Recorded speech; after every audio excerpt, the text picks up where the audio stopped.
Hello friends, नमस्कार। स्वागत है आपका exam page by Kanchan sir के इस यूट्यूब चैनल में। इस वीडियो में हम पर्यावरण अध्ययन के 20 बहुत इंपॉर्टेंट क्वेश्चंस को सॉल्व करने वाले हैं, जो कि एनसीईआरटी की पाठ्य पुस्तकों पर पूरी तरह से आधारित हैं। आज का जो भी सीटेट और टेट का पैटर्न है, इसके अद्यतन पैटर्न पर आधारित मैजिकल विषयवार श्रृंखला का ये मॉक टेस्ट है। प्रत्येक क्वेश्चन को ध्यान से पढ़ना है और इसके आंसर को कमेंट बॉक्स में लिखना है। वीडियो को लास्ट तक देखना। वीडियो के लास्ट में आपको बताना है कि आपके कितने क्वेश्चन सही हुए हैं। क्वेश्चन नंबर 1 से शुरू करेंगे। पोलियो के टीके का आविष्कार किसने किया था? ऑप्शन ए है Edward Snowden, option B Edward Said, option C John Salk, option number D John Antonio. तो देखिए, जो पोलियो का टीका था उसका सबसे पहली बार जो आविष्कार किया था वो जॉन साल्क द्वारा सन 1955 में कर दिया गया था। इसके बाद से उसमें और भी बहुत सारे काम हुए और सन 1961 में एल्बर्ट सेबिन, जो एक रूसी वैज्ञानिक थे, उन्होंने भी ओरल पोलियो का जो टीका था उसकी खोज की थी। तो इस तरह से क्वेश्चन नंबर 1 का option number C John Salk सही हो जाएगा। क्वेश्चन नंबर 1, पोलियो के टीके का आविष्कार जॉन साल्क ने सन 1955 में किया था। Next question, question number 2। मानवों में पेट में आमाशय रस की प्रकृति होती है और वह भोजन को पचाने में सहायता करता है। आपसे पूछा जा रहा है कि आमाशय के रस की प्रकृति कैसी होती है। ऑप्शन ए है उभयधर्मी, ऑप्शन बी उदासीन, ऑप्शन सी अम्लीय या क्षारीय। तो देखिए, जो आमाशय में रस की प्रकृति होती है वो आपकी अम्लीय होती है, क्योंकि जब भी कभी कभी आप देखते होंगे ओवर डाइटिंग के बाद या ओवर डाइट जब हो जाती है हमारी पेट में, तो हमें खट्टी खट्टी डकारें आती हैं, तो वो एसिड ही ऊपर आता है। तो इस तरह से क्वेश्चन नंबर 2 का ऑप्शन नंबर सी एकदम करेक्ट आंसर हो जाएगा। नेक्स्ट क्वेश्चन, सेल लाइकेन है। ऑप्शन ए है परजीवी, ऑप्शन बी रसायन पोषी, ऑप्शन सी अपघटक या ऑप्शन डी सहजीवी। तो जो आपके लाइकेन है वो ऑप्शन नंबर डी यानी सहजीवी हो जाते हैं। सहजीवी ऑप्शन सही हो जाएगा क्वेश्चन नंबर 3 का। लाइकेन सहजीवी होते हैं। नेक्स्ट क्वेश्चन है क्वेश्चन नंबर 4। पशुओं की त्वचा पर विविध पैटर्न। ऑप्शन ए उस जलवायु के कारण होती है जिसमें वो रहते हैं, ऑप्शन बी उनकी शारीरिक शक्ति को इंगित करते हैं, ऑप्शन सी परावर्तित प्रकाश के कारण, ऑप्शन डी उनकी त्वचा पर बालों के कारण। तो देखिए, आपको फिर से बता दें, ये एनसीईआरटी बेस्ड क्वेश्चन है। एनसीईआरटी ने बहुत सारे बेसिक क्वेश्चन में बहुत सारा फ़र्क महसूस किया है। और आप ये भी जानते होंगे कि कभी कभी आपके क्वेश्चन जिनको आप सोच रहे होते हैं कि आंसर ये होगा, वहाँ पे क्वेश्चन थोड़ा डिफरेंट होता है। तो यहाँ पर भी पशुओं की त्वचा पर विविध पैटर्न, ऑप्शन नंबर डी उनकी त्वचा पर बालों के कारण होता है। क्वेश्चन नंबर 4 का ऑप्शन नंबर डी करेक्ट हो जाएगा। नेक्स्ट क्वेश्चन है नागरिक सुरक्षा निदेशालय उत्तर प्रदेश में कहाँ स्थित है? ऑप्शन ए है Kanpur, option B Lucknow, option C Sitapur या ऑप्शन नंबर डी प्रयागराज। तो आपका ऑप्शन नंबर बी लखनऊ सही हो जाएगा। नागरिक सुरक्षा निदेशालय उत्तर प्रदेश में लखनऊ में स्थित है। अच्छा, कभी कभी पूछा जाता है कि नागरिक सुरक्षा संगठन कितने उत्तर प्रदेश में कितने नगरों में कार्यरत है? तो ये 17 नगरों में कार्यरत है। तो इस तरह से क्वेश्चन नंबर 5 का option number B correct answer हो जाएगा। नेक्स्ट क्वेश्चन है सार्वजनिक क्षेत्र के लिए कितने क्षेत्र आरक्षित हैं? ऑप्शन ए है 2, ऑप्शन बी 3, ऑप्शन सी 4 या ऑप्शन डी 5। तो जो सार्वजनिक क्षेत्र के लिए आप पहले से आपको जानकारी होगी, पहले आपने पढ़ रखा होगा, अगर नहीं पढ़ा तो इसको नोट डाउन कर लेंगे। सार्वजनिक क्षेत्र के लिए 3 क्षेत्र आरक्षित हैं: प्रतिरक्षा संबंधी, हथियार व उत्पाद, परमाणु ऊर्जा से संबंधित, खनिज तेल व परिवहन। तो इस तरह से आप इसमें कह सकते हैं कि इसका जो ऑप्शन नंबर यानी आपका बी यानी 3 सार्वजनिक क्षेत्र इसमें बनाए गए हैं। कितने क्षेत्र आरक्षित हैं? तो 3 क्षेत्रों को आरक्षित किया गया है। नेक्स्ट क्वेश्चन नंबर 7 है एक भालू जैसा जानवर जो दिन में लगभग 17 घंटे उल्टे लटक कर सोता है तथा पत्तियां खाता है, वो है? ऑप्शन ए है लंगूर, option B chimpanzee, option C panda या ऑप्शन, देखिए इसमें सी ऑप्शन 2 बार है लेकिन इसको डी समझ लेंगे, ऑप्शन डी स्लॉथ। तो देखिए, आपका क्वेश्चन नंबर 7 का ऑप्शन नंबर लास्ट सही हो जाएगा। स्लॉथ जो है ये वही जानवर है जो भालू जैसा दिखता है, 17 घंटे उल्टे लटक कर सोता है तथा पत्तियों को खाता है, जिस पेड़ में रहता है। ये सबसे लेजी या सबसे आलसी जानवर के रूप में भी डिटेक्ट किया जाता है। Next question number 8। घटपर्णी पौधे निफेंथस, इसकी भी विशेषता बताई जा रही है। आपको सही विशेषता में टिक करना है। कह रहा का मुंह छोटी छोटी कांटियों से ढका रहता है, भारत में तो नहीं पाया जाता है, देखिए नेफेंथिस भारत में पाया जाता है, तो ऑप्शन नंबर बी तो आपका बिल्कुल गलत हो जाएगा, मेघालय के क्षेत्र में पाया जाता है। ऑप्शन सी, मेढक कीड़ों और चूहों को बड़ी चालाकी से खा जाता है। ऑप्शन डी है, कीड़े मकोड़ों को आकर्षित करके उच्च तारत्व ध्वनि निकालते हैं। तो ऑप्शन नंबर डी भी गलत हो जाएगा, क्योंकि ये ध्वनि वगैरह नहीं निकालते हैं। तो इसमें आपका ऑप्शन नंबर सी एकदम करेक्ट हो जाएगा, मेढकों कीड़ों और चूहों को बड़ी चालाकी से फंसाकर खा जाता है। नेक्स्ट क्वेश्चन, क्वेश्चन नंबर 9, मानव जगत में किसके कारण वर्ग संघर्ष होता है? ऑप्शन ए है नगरीकरण, ऑप्शन बी कृषि का विकास, ऑप्शन सी औद्योगिकरण या शिक्षा।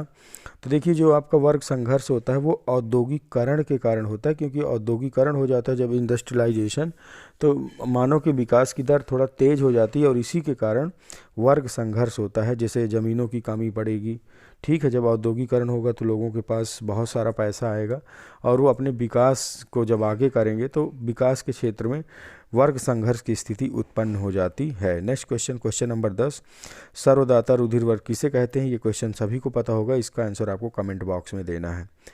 इस क्वेश्चन का लास्ट में आंसर देंगे, इसका आंसर आपको कमेंट बॉक्स में लिखना है। नेक्स्ट क्वेश्चन, क्वेश्चन नंबर 11, निम्नलिखित में से कौन सी विशेषता बरगद की नहीं है? ऑप्शन ए है जड़ें शाखाओं से नीचे लटकती हैं। देखिए ये विशेषता तो है क्योंकि बरगद की जो जड़ें हैं वो शाखाओं से नीचे लटकती रहती हैं। ऑप्शन बी, इसमें ज़मीन के भीतर जड़ें होती हैं, ये भी विशेषता इसकी सही है। ऑप्शन सी, जड़ें भोजन का भंडारण करती हैं, जड़ें खंभों की तरह पेड़ों को अवलंब देती हैं, तो ऑप्शन नंबर डी भी सही है। जिसका गलत ऑप्शन है वो आपका ऑप्शन नंबर सी सही हो जाएगा, जड़ें भोजन का भंडारण करती हैं। नेक्स्ट क्वेश्चन, क्वेश्चन नंबर 12, चीन ने भारत पर कब आक्रमण किया था? ऑप्शन ए है 1959, ऑप्शन बी वर्ष 1972, ऑप्शन सी वर्ष 1962, वर्ष 1963। तो देखिए चीन ने भारत पर वर्ष 1962 में आक्रमण किया था, उस समय प्रधानमंत्री तत्कालीन लाल बहादुर शास्त्री जी थे। नेक्स्ट क्वेश्चन है क्वेश्चन नंबर 13, मानव के हृदय में कितने कक्ष होते हैं? ऑप्शन ए है 1, option B 2, option C 3, option D 4। तो देखिए आपका ऑप्शन नंबर डी, मानव के हृदय में 4 कक्ष होते हैं। एक होता है बायां निलय, दायां निलय, और फिर होता है आपका दायां आलिंद और बायां आलिंद। तो इस तरह से 4 कक्ष मानव के हृदय में होते हैं। नेक्स्ट क्वेश्चन, क्वेश्चन नंबर 14, किस औद्योगिक नीति में उदारीकरण की प्रक्रिया को अपनाया गया था? बहुत इंपॉर्टेंट क्वेश्चन है। देखिए वर्ष 1991 की नई औद्योगिक नीति में उदारीकरण की प्रक्रिया चलाई गई थी, जब सरकार को महसूस होने लगा कि थोड़ा सा कुछ चीज़ों में, कुछ क्षेत्रों में ढील दी जाए जिससे हमारे देश के नागरिकों का विकास अच्छे से हो सके। इसमें निजी क्षेत्र को अधिक स्वतंत्रता एवं महत्वपूर्ण भूमिका दी गई थी, सार्वजनिक क्षेत्र की भूमिका को सीमित कर दिया गया था। तो इस तरह से किस औद्योगिक नीति में उदारीकरण की प्रक्रिया चलाई गई थी? तो क्वेश्चन नंबर 14 का ऑप्शन नंबर सी यानी 1991 सही हो जाएगा। नेक्स्ट क्वेश्चन, क्वेश्चन नंबर 15, रेगिस्तानी ओक जिसकी जड़ों की गहराई इसकी ऊंचाई की लगभग 30 गुना अधिक होती है, कहाँ पाया जाता है? ऑप्शन ए है ऑस्ट्रेलिया, ऑप्शन बी रूस, ऑप्शन सी राजस्थान या आबू धाबी।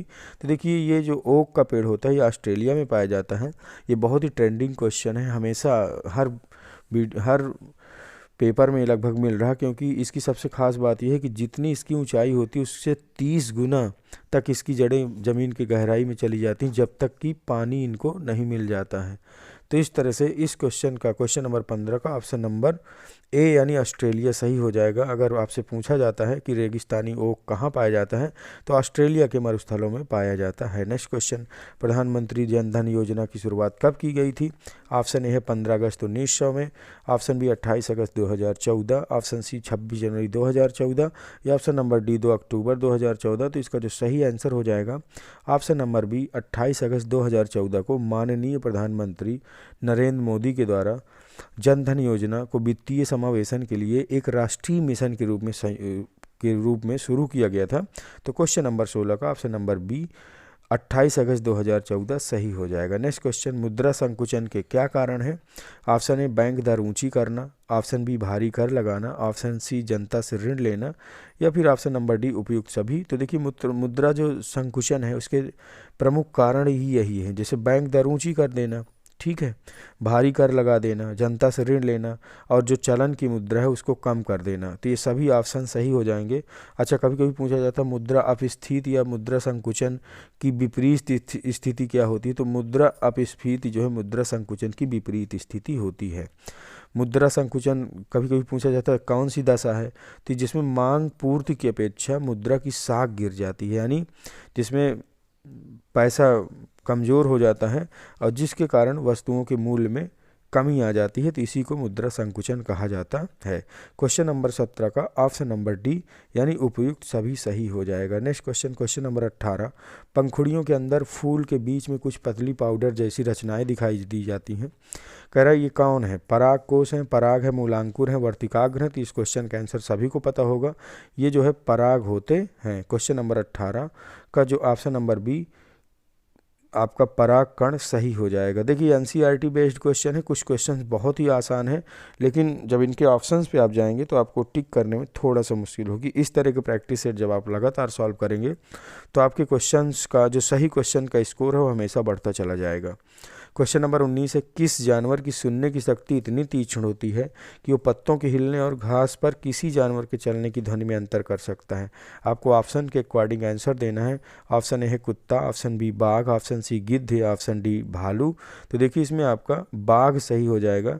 ये जानवर की सुनने की शक्ति बहुत तीक्ष्ण होती है और ये तुरंत आसानी से अंतर बता सकता है कि पत्ते हिल रहे हैं कि घास पर कोई जानवर चल रहा है। नेक्स्ट क्वेश्चन, क्वेश्चन नंबर 20 और इस वीडियो का लास्ट क्वेश्चन, भारत में कृषि को प्रभावित करने वाले मौसम का सबसे महत्वपूर्ण तत्व कौन सा है। ऑप्शन ए है तापमान, ऑप्शन बी आर्द्रता, ऑप्शन सी पवन या वृष्टि। तो वृष्टि यहाँ पे वर्षा से है।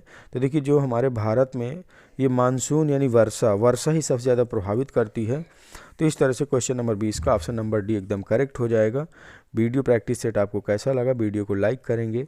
मिलते हैं अगले वीडियो में, तब तक के लिए नमस्कार। देखिए एक क्वेश्चन इसमें छूट गया था, उस क्वेश्चन को जो आपको कहा गया था कि आप कमेंट बॉक्स में इसका आंसर देंगे, तो ये क्वेश्चन का आंसर देख लेते हैं। सर्वदाता रुधिर वर्ग किसे कहते हैं, तो जो ऑल डोनर रुधिर वर्ग होता है यानी ब्लड ग्रुप, वो जो है ग्रुप ओ को कहा जाता है। कभी कभी पूछा जाता है ऑल रिसिप्ट ब्लड ग्रुप कौन सा है, तो वो AB ग्रुप हो जाता है। तो इस तरह से वीडियो यहीं पे ख़त्म करते हैं। नमस्कार।